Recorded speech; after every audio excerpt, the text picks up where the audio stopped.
The last City Council meeting of 2025 and Corpus Christi's water future is on the line. From water solutions to committees, we're covering what matters to you in your neighborhood. Plus, a local police chief steps down from his post. We'll tell you what the police department is looking for in a new leader coming up.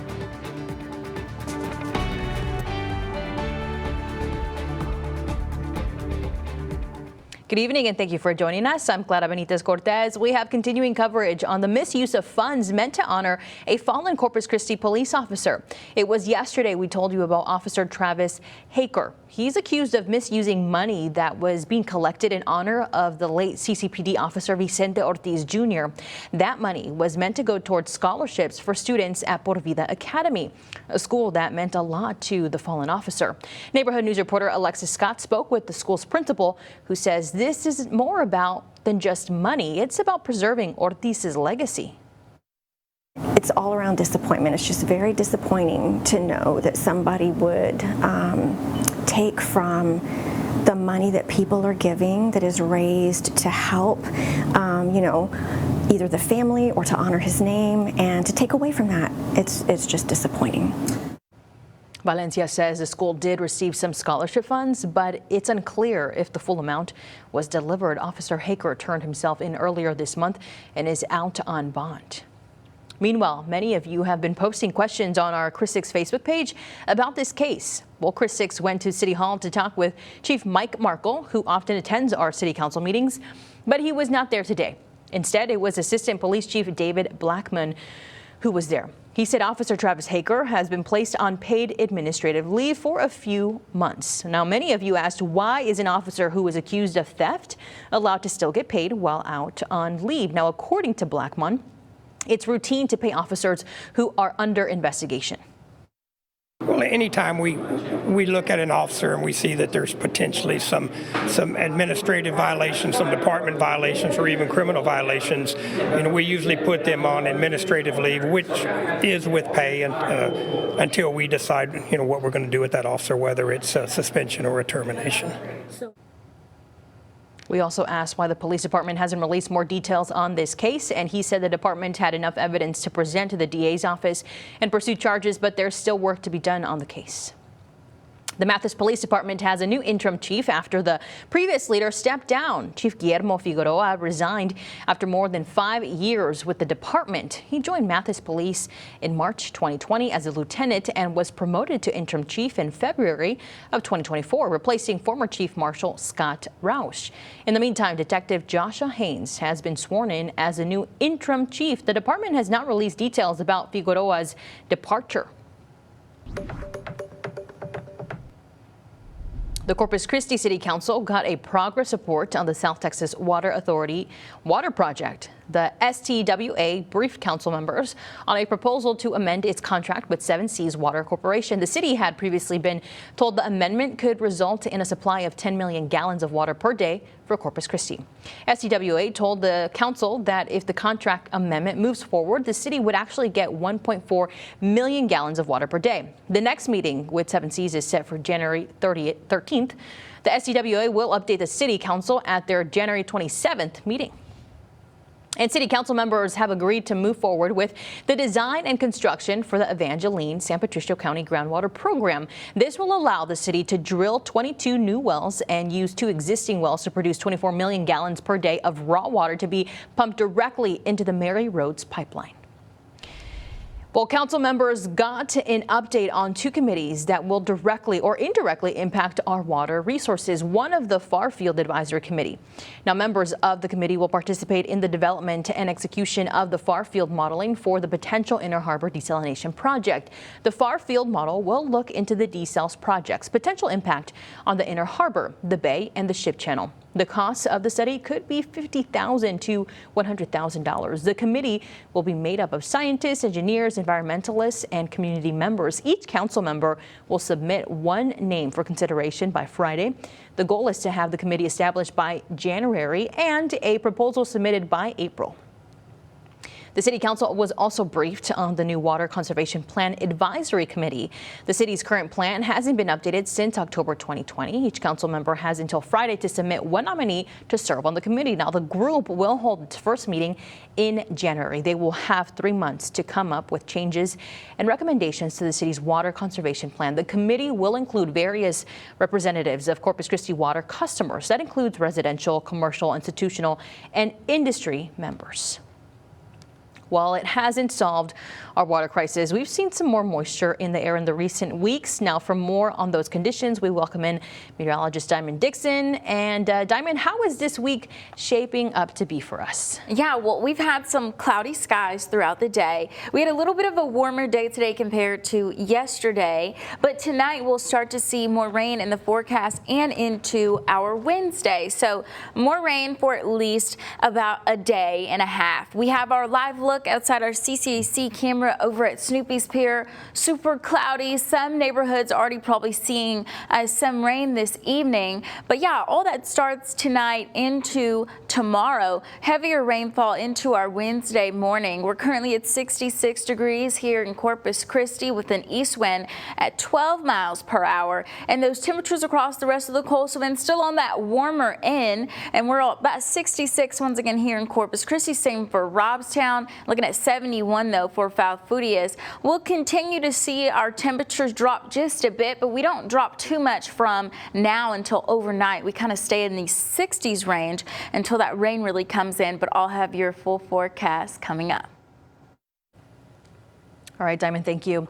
The manhunt for the Brown University shooter has entered its 4th day without identifying a suspect, but police has released a new image of a person of interest. This photo was released by authorities in Rhode Island on Tuesday. The public is being asked for, well, to help find this person. A poster released by the FBI describes the person as about 5 feet 8 inches tall with a stocky build.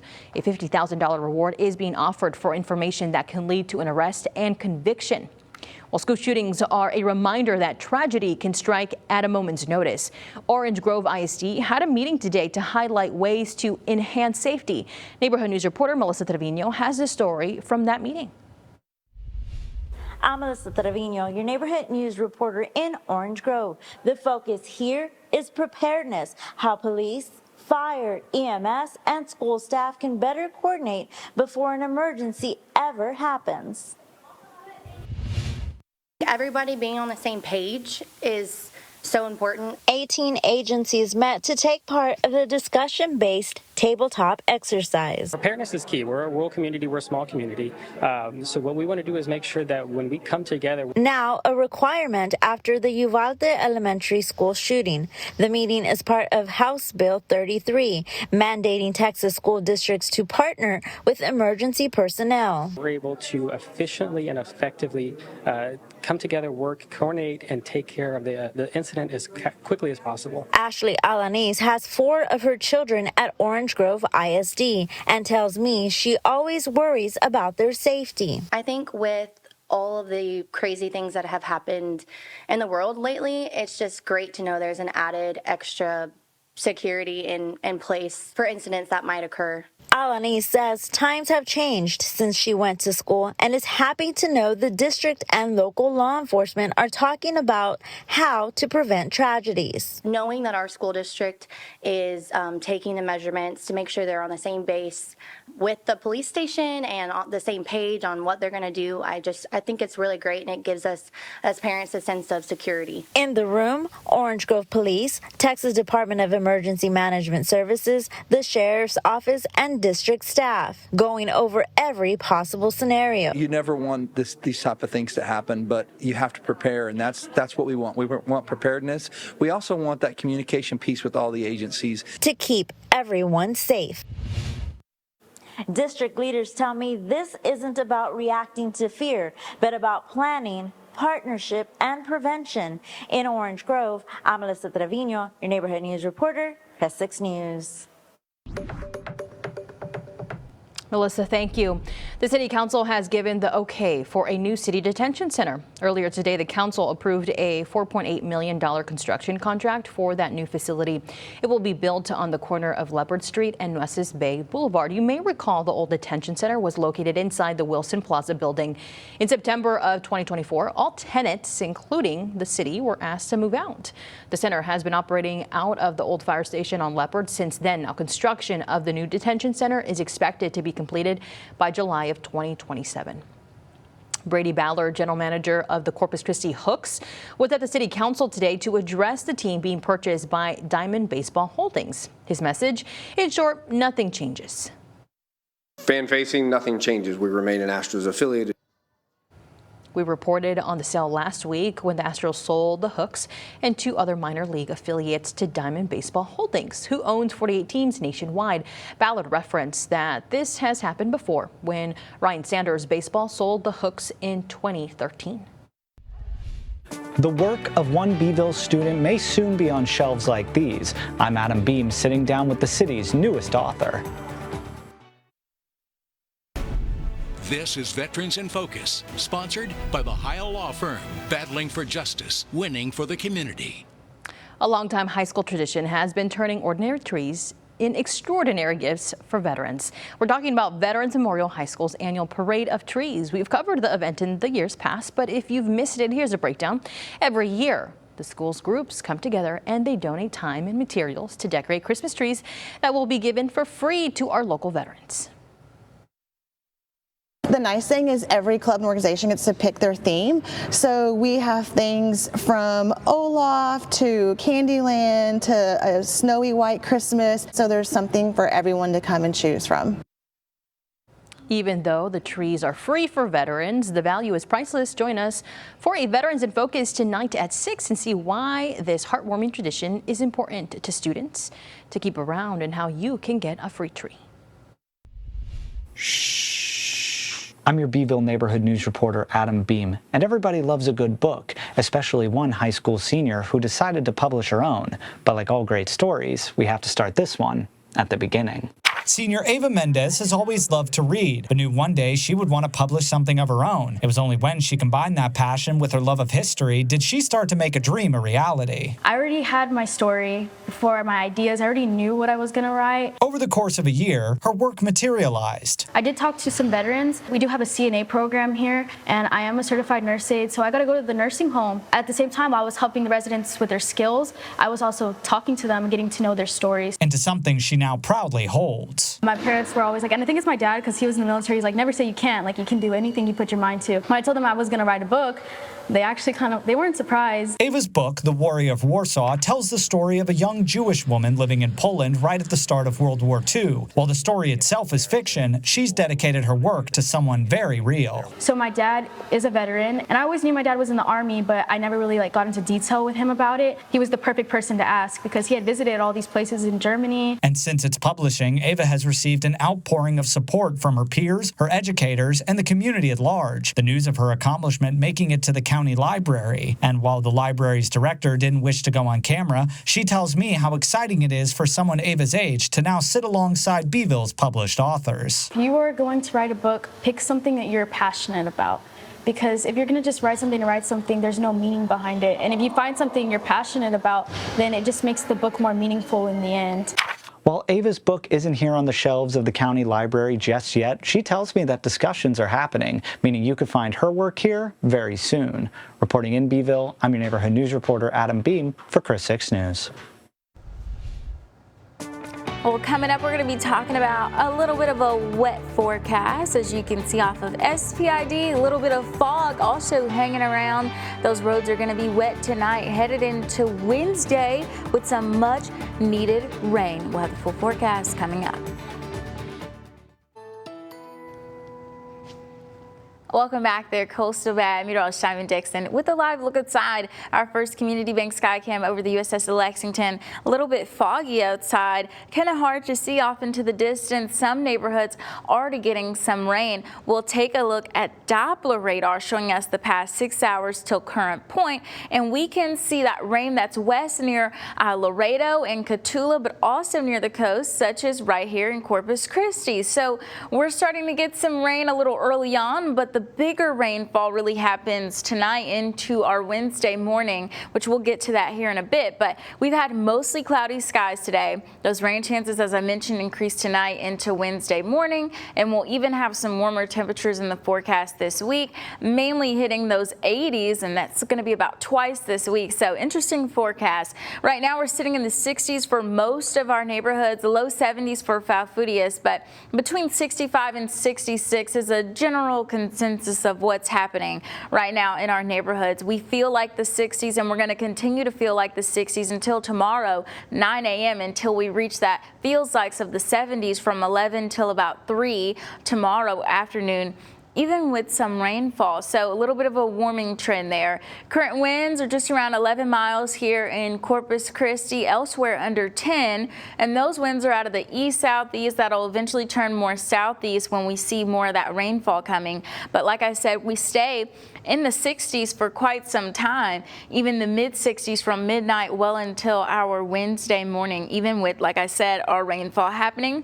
We'll just have lighter winds, about 5 miles per hour. But with muggy meter, we're going to be between muggy and humid.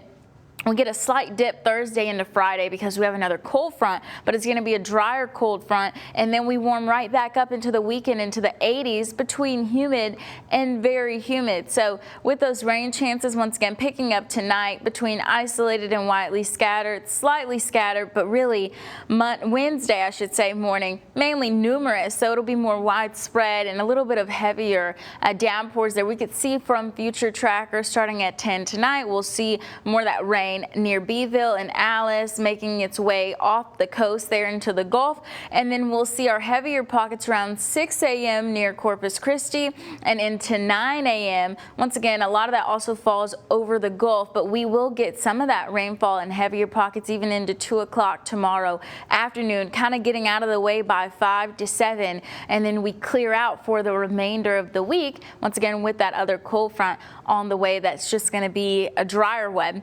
With those forecast high temperatures this week, we're staying mainly above normal. That average is 70, so our temperatures will mainly be above 70 degrees this week. Tonight, you can expect our highs closer to, once again, about close to mid-60s, upper 50s for our more northern neighborhoods that wrap around to Alice and Hebbronville. But overall, with our week ahead, we see temperatures in the 70s and 80s. Once again, that rainfall for us on Wednesday, another cold front into Friday, dropping us to those upper 60s, but a warm weekend in store for us with the 70s and 80s. So just be prepared for an everything forecast. All right, Diamond, thank you. Well, it's the most wonderful time of the year, but not necessarily for Americans who need to get their Christmas shopping done. A new poll says more than half of Americans surveyed plan to cut back on holiday gift spending this season. The poll by the NBC News Decision Desk reports 55% of U.S. adults plan to reduce the amount of spent on presents compared to 2024. In a separate question, 43% said they plan to cut back on presents and on all Christmas spending this season. More meals for Westside families still to come, and food and blessings were handed out to people in need this morning. We have the details when we come back. You're watching Chris 6, part of the Scripps News Group. Welcome back. It was a day of giving at the community Christmas blessing of the people on Tuesday morning.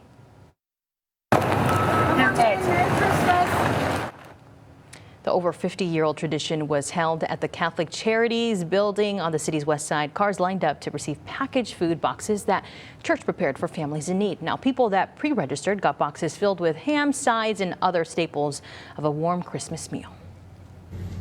So the food boxes that we give out for Community Christmas will help to ease their need for the week of Christmas, hopefully, and just kind of warm their hearts and just to let the people know that we're here to support them.